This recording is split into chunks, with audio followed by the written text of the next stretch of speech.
In this video, I'll be showing you guys how you can create a playlist on Audiomack. So after creating your playlist, you can share it to your friends and families, and then they also can listen to your music. So now let me show you guys how to do this. So I just hop on Audiomack like this. It's simple. So I just need to select any type of music and then add it to a playlist, and I'm good to go. I give it a name. So I don't know any of these artists but let me select any of them. So let me select this. Good. So the three dots, and now I scroll, you can see add to playlist. Good. So now I need to create a new playlist. So let me do it.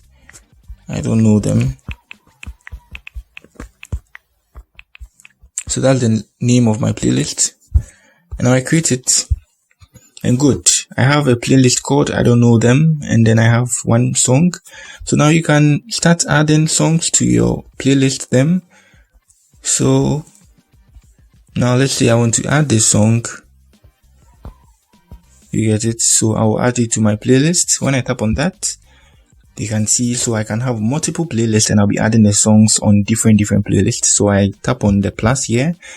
2 songs, I can create a new one, the same procedure.